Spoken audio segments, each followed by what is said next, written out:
Hey guys, welcome back to another new video. और आज के वीडियो में हम देखेंगे केमिकल रिएक्टर के बारे में। तो आइए चलते हैं आज के टॉपिक पर। दोस्तों, केमिकल रिएक्टर एक क्लोज वॉल्यूम है जहां पर अलग अलग रिएक्शन अलग अलग टेम्परेचर प्रेशर पर किए जाते हैं। दोस्तों, इस वीडियो में types of reactor and parts of reactor देखेंगे। तो आइए शुरू करते हैं। केमिकल रिएक्टर के मेन 3 टाइप्स हैं। फर्स्ट है बैच रिएक्टर, दूसरा है CSTR continuous stir tank reactor और तीसरा है PFR प्लग फ्लो रिएक्टर। अब तीनों के बारे में डिटेल में देखते हैं। तो आइए, फर्स्ट है बैच रिएक्टर। बैच रिएक्टर में generally solution preparation, chemical mixing, chemical reaction, batch distillation, polymerisation, crystallisation और ऐसे और भी रिएक्शन कैरी किए जाते हैं। ये रिएक्टर काफ़ी फ्लेक्सिबल होते हैं। इस रिएक्टर को बनाने के लिए स्टील, स्टेनलेस स्टील और स्पेशल एलॉय का यूज होता है। इसमें ग्लास लाइन और रबर लाइन भी की जाती हैं। रिएक्टर का मटेरियल ऑफ कंस्ट्रक्शन उसमें यूज होने वाले केमिकल्स के साथ कंपैटिबिलिटी के अकॉर्डिंग किया जाता है। सेकेंड है continuous style tank reactor. Continuous style tank reactor waste water treatment के लिए यूज होता है। ये रिएक्टर केमिकल को परफेक्टली मिक्स करने के लिए यूज होता है। थर्ड है plug flow reactor. PFR continue tubular reactor या पिस्टन फ्लो रिएक्टर के नाम से भी जाना जाता है। इसमें 2 केमिकल को ऐड किया जाता है और मिक्स करके दूसरे एंड से बाहर निकाल दिया जाता है। अब देखते हैं पार्ट्स ऑफ रिएक्टर। फर्स्ट है reaction vessel. Chemical reaction vessel inlet या आउटलेट, फ्लैंजेस, असेंबली और कूलिंग, चिलिंग और हीटिंग के लिए जैकेट कंटेन करता है। रिएक्टर के अंदर की तरफ वेपल्स लगे होते हैं जो फ्लूइड को प्रॉपरली एजिटेट करने के लिए हेल्प करते हैं, और रिएक्टर के अंदर की साइड इंटरनल कूलिंग और हीटिंग की कोयल होता है। सेकेंड है फीड लाइन। रिएक्टर में feed line generally deep line होती है जिससे स्टैटिक चार्ज प्रोड्यूस ना हो। फीड लाइन में एक flow control valve, isolation valve, flow meter लगे होते हैं। केमिकल फीड लाइन और स्टीम लाइन इंसुलेटेड रहती हैं जिससे अगर केमिकल चिल्ड है तो वो गर्म ना हो जाए, और स्टीम में स्टीम कंडेंस ना हो जिससे एनर्जी लॉस प्रिवेंट हो सके। थर्ड है एजिटेटर। केमिकल रिएक्टर में हीट ट्रांसफर रेट और मास ट्रांसफर रेट को इम्प्रूव करने के लिए एजिटेटर लगाया जाता है। गैस लिक्विड फेस रिएक्शन में RPM बढ़ाने से रिएक्शन रेट बढ़ता है और एक लिमिट के बाद RPM बढ़ाने पर रिएक्शन रेट कांस्टेंट हो जाता है। एजिटेटर के मेन 3 टाइप्स हैं, प्रोपेलर, पेडल और टरबाइन। अब हम तीनों के बारे में डिटेल में देखते हैं। फर्स्ट है propeller. Propeller axial flow agitator है। प्रोपेलर का डायामीटर रिएक्टर के डायामीटर का 15 से 30% होता है और इसका RPM 1150 से 1750 होता है। यहाँ पर एक्सियल फ्लो मतलब एजिटेटर के रिवोल्यूशन टाइम एक वर्टेक्स फ्लो पैटर्न जनरेट होता है। अगर फ्लो शाफ्ट के पैरेलल हैं तो फ्लो का पैटर्न एक्सियल है, और अगर फ्लो का पैटर्न शाफ्ट के राइट एंगल में है तो फ्लो रेडियल फ्लो पैटर्न है। प्रोपेलर के एक रिवोल्यूशन पर जो लिक्विड एक्सियल डिस्टेंस ट्रैवल करता है वो डिस्टेंस का प्रोपेलर के डायमीटर के साथ रेशो पिच ऑफ प्रोपेलर कहते हैं। पिच ऑफ प्रोपेलर बराबर distance travelled upon dia of agitator. अगर पिच 1 है तो इसे स्क्वायर पिच प्रोपेलर कहते हैं, जो इंडस्ट्रीज में ज़्यादातर यूज होता है। प्रोपेलर लो विस्कोसिटी से लेकर मीडियम विस्कोसिटी वाले फ्लूइड में यूज होता है। प्रोपेलर लो सॉलिड कंसंट्रेशन वाले स्लरीज को हैंडल करने में भी यूज होता है। प्रोपेलर गैस लिक्विड मिक्सचर को हैंडल करने में यूज नहीं होता है क्योंकि वो बहुत जल्दी गैस को ऑफ साइड ट्रैवल करा के सेपरेट कर देता है। गैस लिक्विड मिक्सचर को हैंडल करने के लिए रेडियल या टेंजियल फ्लो पैटर्न का यूज होता है। सेकेंड है पेडल एजिटेटर। पेडल एजिटेटर का डायमीटर रिएक्टर के इंटरनल डायमीटर का 15 से 80% होता है। पेडल की विड्थ उसकी लेंथ का 60 होता है। और पेडल का यूज़ हाईली विस्कोस लिक्विड और सेलरीज को हैंडल करने के लिए होता है। इंडस्ट्री में जो पेडल यूज होते हैं वह 20 से 150 आरपीएम रोटेट करते हैं। एंकर एजिटेटर एक मॉडिफाई पेडल एजिटेटर है जिसका डायामीटर रिएक्टर के इंटरनल डायामीटर का 95% होता है। ये एजिटेटर सेलरीज या स्टिकी फ्लूइड में यूज होता है जहां पर रिएक्शन हाईली एक्सोथर्मिक या एंडोथर्मिक होती है जिसमें हीट ट्रांसफर ज़्यादा इम्पोर्टेंट होता है।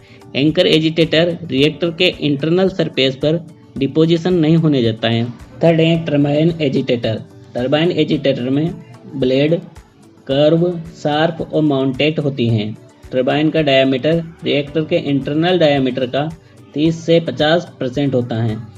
ये एजिटेटर रेडियल या टेंजियल फ्लो पैटर्न क्रिएट करता है। टर्बाइन एजिटेटर गैस या लिक्विड रिएक्शन के लिए बेस्ट हैं और ये हाई स्पीड पर ऑपरेट करने के लिए यूज होता है। इस एजिटेटर में टिप वेलोसिटी 200 से 250 मीटर पर मिनट होती है। ये रिएक्टर में वॉर्टेक्स फॉर्मेशन को रोकने के लिए वेपर्स लगाए जाते हैं।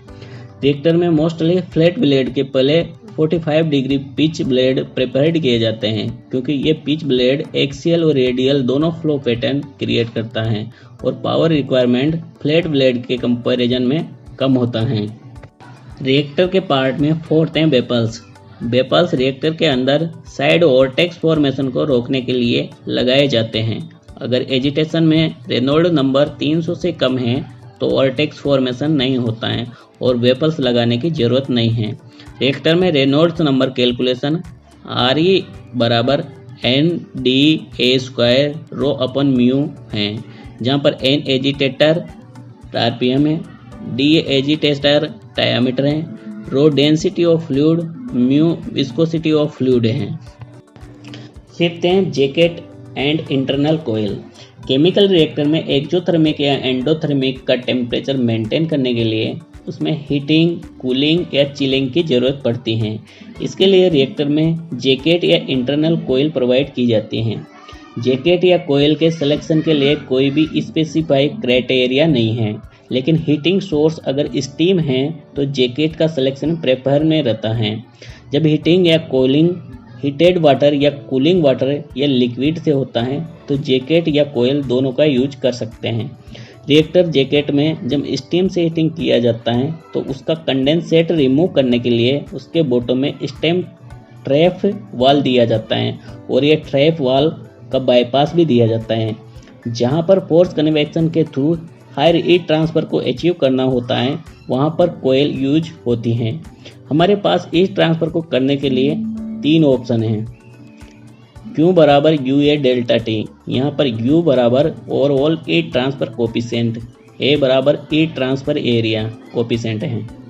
तो डेल्टा T को इम्प्रूव करने के लिए या तो हम रिएक्टर में फिन्स लगा देते हैं जो आपने मोटर वगैरह में देखी होगी, या हम एडिशनल कोयल लगा सकते हैं। 6 है motor, gearbox, coupling and brackets. Reactor में एजिटेटर को एजिटेट करने के लिए मोटर को गियर बॉक्स के साथ कनेक्ट किया जाता है और गियर बॉक्स को कपलिंग की मदद से एजिटेटर के साथ कनेक्ट किया जाता है। केमिकल रिएक्टर को स्ट्रक्चर पर स्टैंड करने के लिए उस पर सपोर्ट ब्रैकेट्स लगे होते हैं। 7 है stepping box and ceiling system. Stepping box reactor की शाफ्ट और रिएक्टर को पैकिंग करने के लिए यूज होता है। इसमें पैकिंग मटेरियल और लेंटर रिंग का यूज होता है जिसमें प्रोसेस लिक्विड वेपर और गैस लीक नहीं होती हैं। केमिकल रिएक्टर में सीलिंग सिस्टम सिलेक्शन के लिए 3 कंडीशन हैं। फर्स्ट है प्रेशर अगर 10 kg/cm² कम होना चाहिए। सेकंड है टेम्परेचर 120 डिग्री से कम होना चाहिए और थर्ड है RPM 300 से कम होना चाहिए। अगर इसमें से एक भी कंडीशन सेटिस्फाई नहीं है तो मैकेनिकल सील का यूज होता है। मैकेनिकल सील में 2 रिंग होती हैं। पहली होती है नॉन रोटेशनल रिंग जो बनती है कार्बन जैसे नॉन मेटालिक पार्ट से, और रोटेशनल रिंग बनती है मेटालिक पार्ट से। सीलिंग सिस्टम एजिटेटर पावर को 10% तक बढ़ा देता है। 8 है steady support bearing. Chemical reactor के एजिटेटर के बॉटम एंड पर एक स्टेडी बेरिंग लगाए जाते हैं जिसका काम है एजिटेटर को सपोर्ट करना और उसका अलाइनमेंट डिस्टर्ब होने से बचाना। 9 है pressure relieving valve and rupture disc. Chemical reactor में अगर रिएक्शन अंडर प्रेशर है और रिएक्शन एक्जोथर्मिक है तो रैपिडली प्रेशर बढ़ने से रिएक्टर में ब्लास्ट भी हो सकता है। Man power safety, machinery safety और मटेरियल सेफ्टी के लिए प्रेशराइज इक्विपमेंट में प्रेशर रिलीविंग वाल्व और रप्चर डिस्क लगाई जाती हैं जो और प्रेशर पर पॉपअप हो जाता है और इसका प्रेशर सेफ जगह पर बेंड हो जाता है। अगर सेफ्टी वाल्व फेल हो जाता है तो उसमें रप्चर डिस्क लगी होती हैं जो और प्रेशर पर ब्रेक हो जाती हैं और सिस्टम को सेफ रखती हैं। रप्चर डिस्क रिएक्टर में मैक्सिमम ऑपरेशन के 1 टाइम पर सेट की जाती हैं, जबकि पीआरवी मैक्सिमम ऑपरेटिंग प्रेशर के 1.1 टाइम होता है। इसके बाद पीआरवी पॉप हो जाती हैं। रप्चर डिस्क रीयूजेबल नहीं होती हैं। 10A reactor assembly. रिएक्टर के पैरामीटर मेजर करने के लिए उसमें टेम्परेचर, प्रेशर, लेवल और फ्लो इंडिकेटर लगे होते हैं। रिएक्टर एजिटेटर आरपीएम मेजर करने के लिए अप्रॉक्सीमेटली सेंसर लगे होते हैं। इसके अलावा रिएक्टर सेफ्टी के लिए लेवल स्विच, प्रेशर स्विच और फ्लो स्विच ये सब लगे होते हैं। 11 है साइड ग्लास। केमिकल रिएक्टर में अंदर की तरफ ऑब्जर्वेशन करने के लिए स्लाइड ग्लास लगे होते हैं। 12 वाल्व। केमिकल रिएक्टर में फीड लाइन और नाइट्रोजन लाइन में इंस्ट्रूमेंट वाल्व लगे होते हैं। इसके पैरेलल में बाईपास वाल्व भी लगे होते हैं और इसके अलावा आइसोलेशन वाल्व भी होते हैं। रिएक्टर में स्टीम इनलेट वाल्व और कंडेंसेट को रिमूव करने के लिए ट्रैप वाल्व दिए जाते हैं। अगर ट्रैप वाल्व फेल हो जाए तो इसका बाईपास वाल्व भी दिया जाता है और सेम लाइन में कूलिंग इनलेट वाल्व और आउटलेट वाल्व भी लगे होते हैं। रिएक्टर में बेच ट्रांसफर या ड्रॉप करने के लिए बॉटम में वाल्व होता है और क्लीनिंग के लिए ड्रेन वाल्व लगे होते हैं। इसके अलावा सेंसर के लिए आइसोलेशन वाल्व और सैंपल वाल्व भी लगे होते हैं। 13 है रेनफोर्समेंट पैड। केमिकल रिएक्टर में जितने भी फ्लेंजेस लगाए जाते हैं उन सभी जगह पर रेनफोर्समेंट पैड लगाए जाते हैं। दोस्तों आज का वीडियो कैसा लगा? अगर वीडियो हेल्पफुल है तो वीडियो को लाइक एंड चैनल को सब्सक्राइब करना ना भूलें।